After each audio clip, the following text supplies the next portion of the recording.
White man steps up for black woman. "Sorry, ma'am, but I'm not working today," said the cab driver to a young woman named Kira. She just saw the driver drop off a passenger a few minutes ago. But for some reason, he claimed not to be working that Monday morning as soon as she approached him. Kira is a hard-working young lady, but being a black woman and a single mother in a predominantly white city and neighborhood has made life extremely difficult for her. She was used to this broad daylight racism all her life, but this time, she decided to react. "Excuse me, sir, but you don't have to do this," she replied. But just before she could say more, the man drove off in haste, almost like he couldn't stand the thought of having a conversation with her. The shocked Kira decided to walk all the way home, not wanting to bother herself with having to deal with another racist cab driver. Ever since Kira's father died, her mother Bianca moved in with her and soon fell sick, leaving Kira with the responsibility of catering for her mother and her 7-year-old son, Tyron. Kira has been doing her best to step up her hustle, but her hard work hasn't been as rewarding as expected, mostly because she keeps getting fired from every workplace. And this wasn't because she was lazy or fraudulent with her work. It also had nothing to do with how she conducted herself at her workplace. It all boiled down to one reason: the color of her skin. Sometimes it was her boss, and other times it was a customer who pointed out her biggest crime: being black. Kira had lost a lot of job opportunities simply because she was black. She once worked as a waitress at a local restaurant. This job was only given to her in the first place because she was willing to take half the normal pay of other workers. Her boss saw this as a befitting condition to take the risk to employ her in his restaurant. But even though it was unfair, Kira did not mind, and she did her job with all her heart. All that mattered to her was Tyron and her mom back home. One day, she went over to a customer to take his order. The customer was a white man of about 40 years.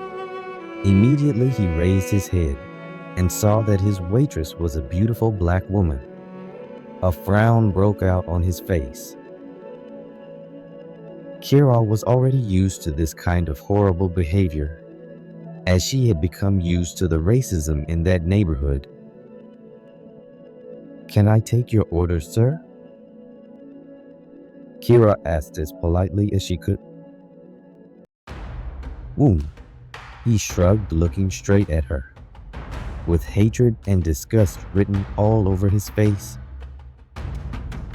"No, thank you," he finally replied, turning away his face from her direction, almost like he couldn't stand looking at her. Kira walked back to her stand and saw him beckoning to another waitress, a white lady, and in a few minutes, she was returning to deliver his order. Kira saw this and felt a little bit heartbroken.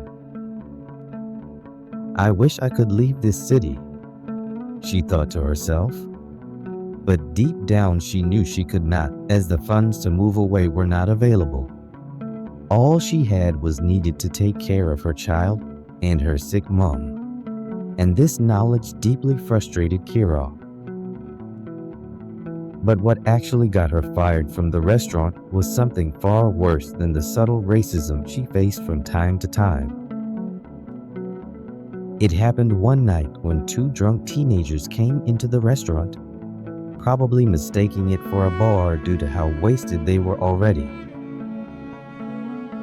They demanded that Kira sell them a bottle of whiskey each. The drinks were available, but Kira knew she couldn't sell alcohol to minors as it would be illegal for her to do so.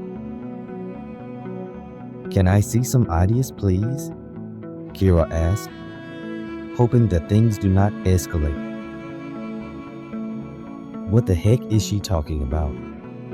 One of the white kids fired at Kira. They immediately began to throw fits and tantrums. "Look, you have no right to ask us questions. Go back to Africa." They kept yelling at the top of their voices, going as far as to ask questions like, "Who hired this black woman?" They kept yelling and banging their fist on the counter until the manager, Kira's boss, came over to find out what the problem was. He came with a look of, "I knew this was going to happen anytime soon," on his face. He wasn't bothered by how shocked and frightened Kira was over the verbal abuse she suffered. She recoiled back to the wall in fear because it looked like the teens were going to toss a bottle at her at any moment. Her boss simply offered the kids the drinks they wanted and apologized for any inconvenience they suffered. He escorted them out, and by the time he returned, he told Kira to take the rest of the day off. By the next morning, Kira opened her email and discovered that he had sent her the document for the receipt of her payment for that month and an official sack letter. The news was so saddening that Kira broke down in tears. Her mom was in the living room, and Tyron was close by at her door. He was playing with his toy cars when he heard his mother sobbing in her room. Tyron slowly made his way to his mother's room and found her crying. He pulled himself up her bed and gently stroked her head before speaking. "What's making you upset, Mommy?" Tyron asked. Being only 7 years old, he didn't know any other way to comfort her. "Nothing," Kira replied softly, wiping her face with her hand. "Is it me?" Tyron asked innocently. "No, baby," Kira replied, with a sudden laughter breaking through her tears, eager to reassure her son that everything was okay as she embraced him in a tight hug. He was all that mattered to her at that moment and her reason for pushing on. "Everything will be okay, baby," she said, holding him closely as she thought of what to do next. For the next few days, Kira decided to get herself busy with remote jobs. She decided to go online and search for jobs on her laptop, which she could do from the comfort of her home. She had studied marketing at the university and actually graduated with honors. Kira believed it was time she put some of her formal education to good use. She contacted a particular company called Edic Enterprise and offered to work remotely as a customer service agent and marketer. She would speak to clients regarding their service problems and try to convince buyers to purchase the company's products, which are mainly household electronics. The firm was relatively new, and they needed a lot of work done in their marketing department, as sales were not meeting up with the margin set at the beginning of the year, and customers felt they could not trust the new business.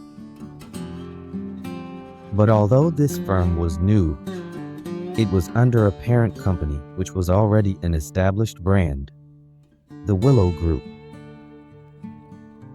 Kira, being aware of this, saw this as a great marketing strategy, which she implemented effectively as she discussed with customers. She convinced them that they had no reason to fear because the firm was a subsidiary of an already established business empire. This led to massive sales of the company's products, and in less than a month, the firm recorded a 20% growth in revenue, and it was all thanks to a particular remote agent in the marketing department. Soon, a letter was sent to Kira's email by the human resources department of the company. They wanted to meet her and also to invite her to work as a full-time staff in the company's marketing department. This appointment would come with a huge salary, but first, they needed to access her and know her thoroughly. Up until now, they only had her number and name and never really bothered to check her full background. That was at least what Kira thought. For some reason, the firm didn't do so much digging on their remote staff who worked from home. In fact, they only felt the need to do so now, all because they found her work very resourceful. Kira smelled trouble coming. This was supposed to be good news, but based on her past experiences in that city, she didn't know what to expect. I'm going to lose this job, Kira thought to herself.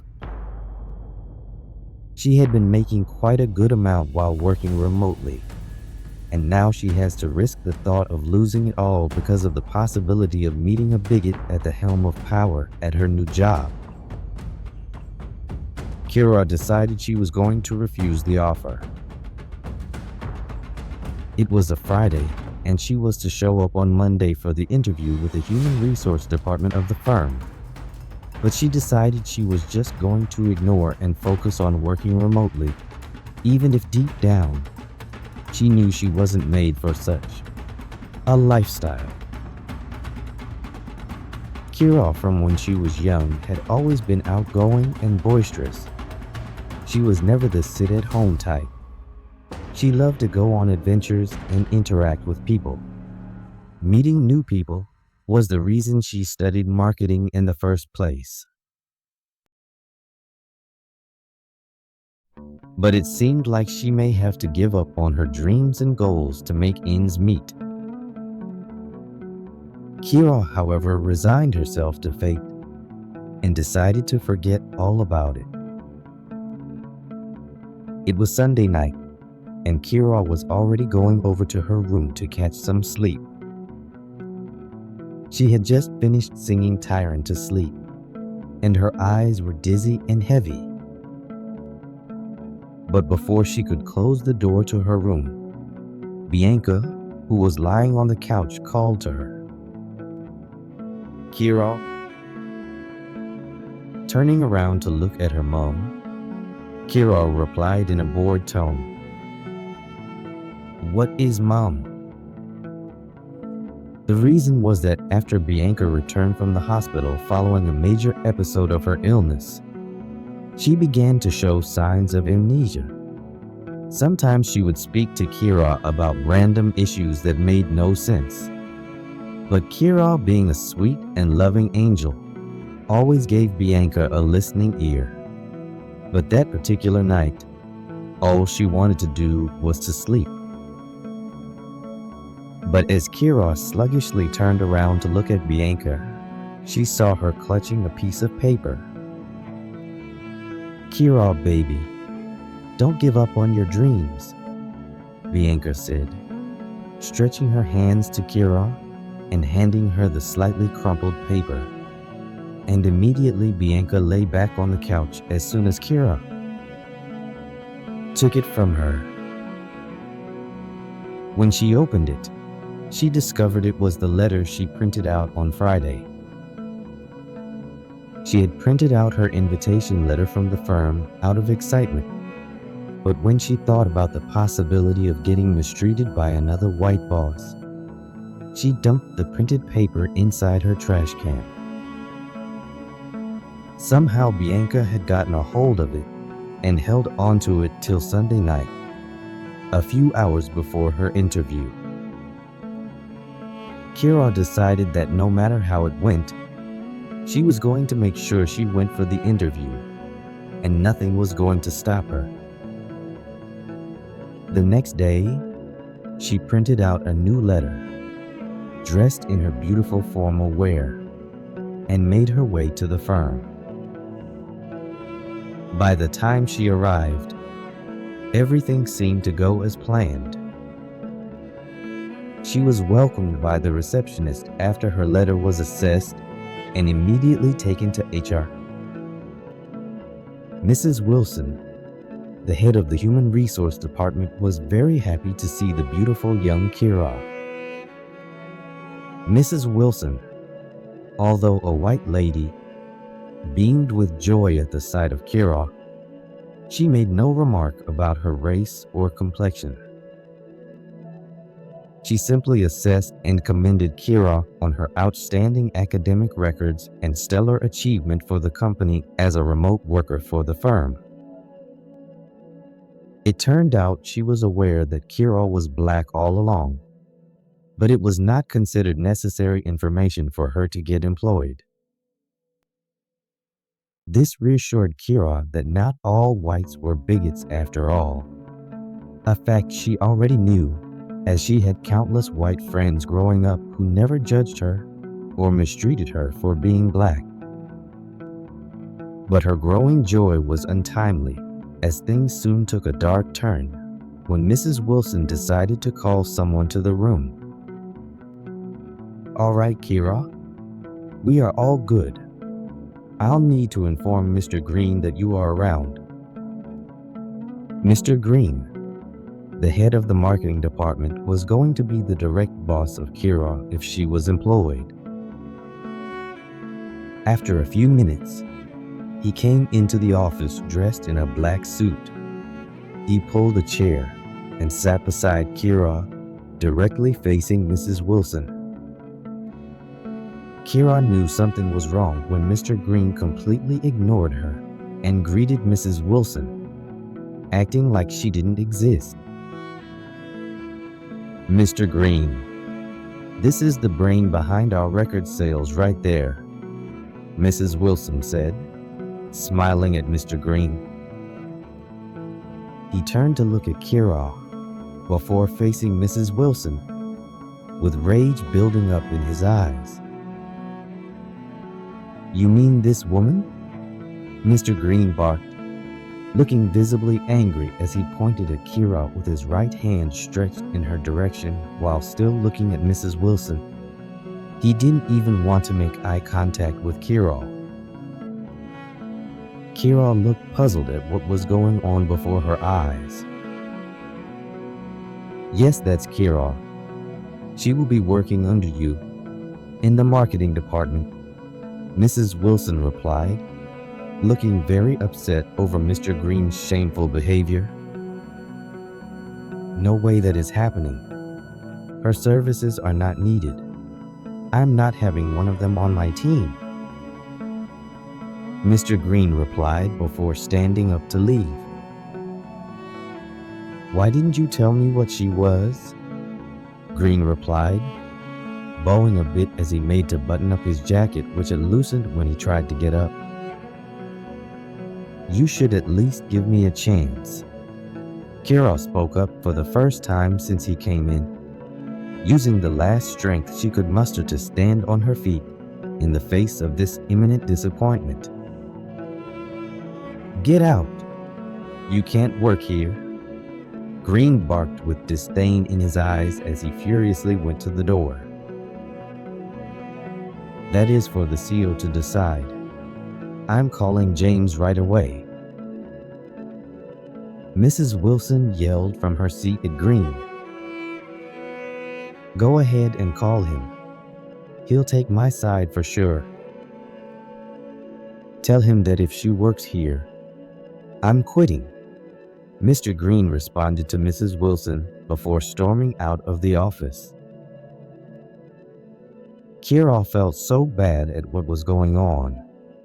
She fell to her seat in exhaustion, wondering how someone she had never met could hate her so much, but Mrs. Wilson encouraged her that only the boss had the last say on such an issue. She called him, and after a few minutes, she told Kira that he was on his way and that he had ordered a compulsory and urgent board meeting with all the department heads of the firm and wanted Kira to be in the meeting. 2 hours later, James Willow, the CEO of the company, entered the building. He was only 34 years, and his father was the founder of Willow Group, the parent company of the firm where Kira got this remote job. James came into the boardroom and sat down on his already prepared seat with the 6 department heads, Kira and Mrs. Wilson already waiting for him.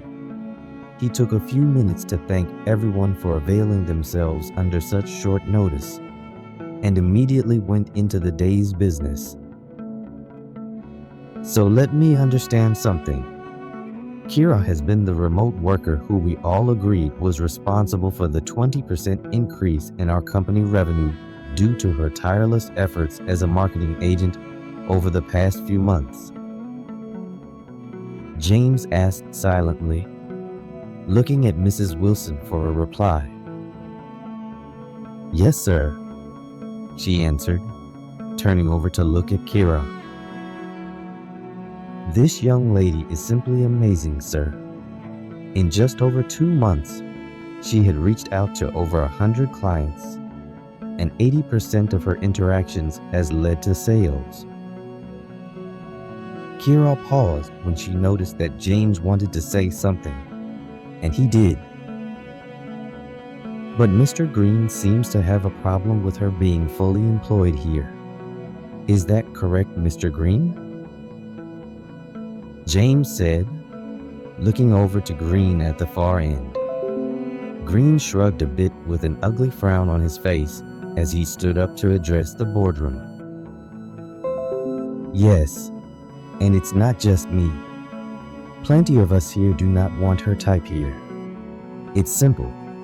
If she works here, I and those of us who feel the same way will quit," Green answered, feeling indispensable as he looked over to be sure he had the support of his colleagues before giving Kira a disgusted look.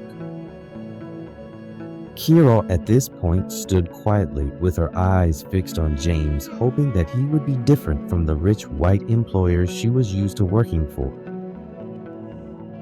James paused for a bit before speaking. "All right, everyone, with a show of hands, let's see how many of us want Kira here."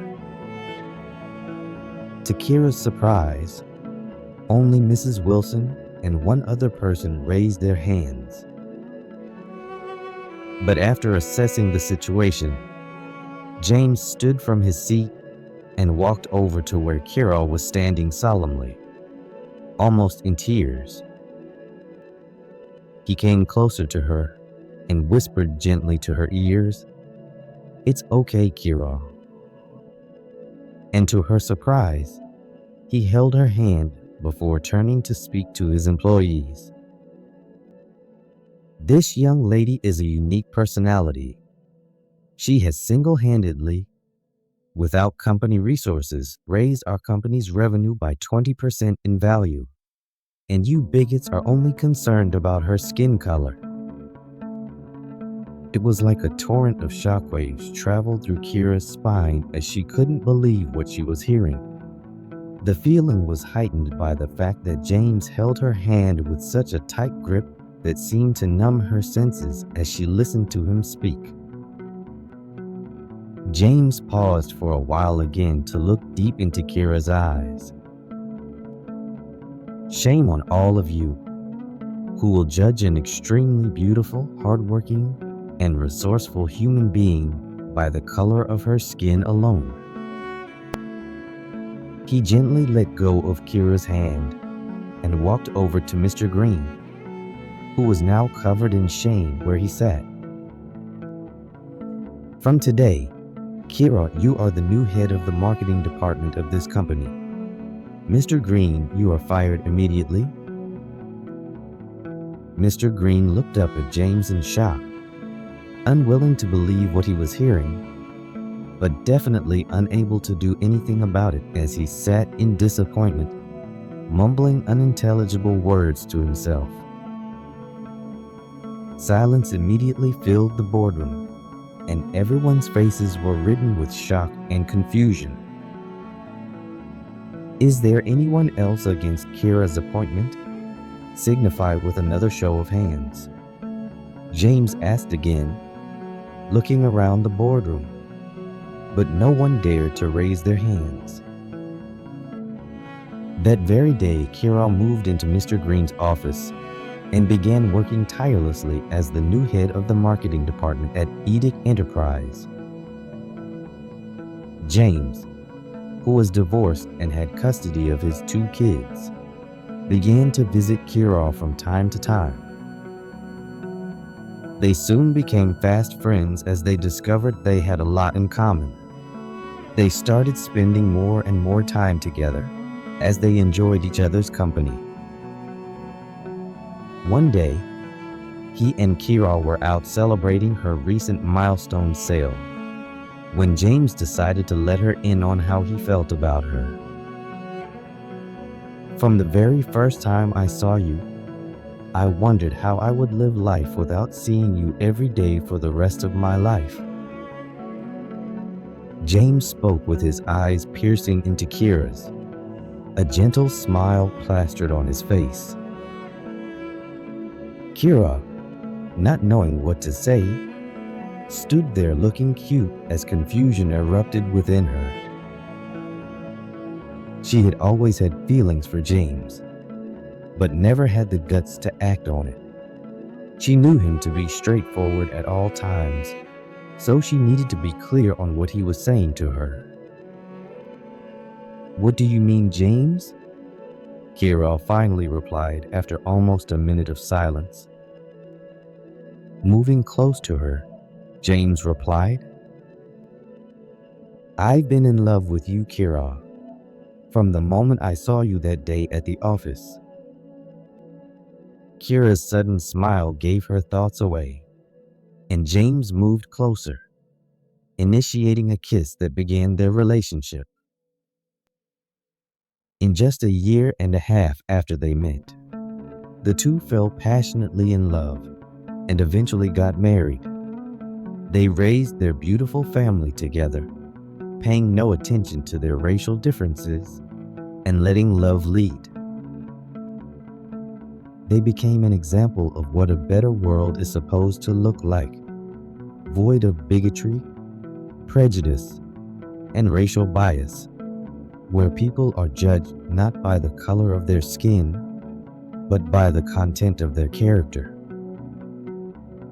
The story of Kira shows us that we are all the same, and race at times is only a social construct that has served to create divides across the globe.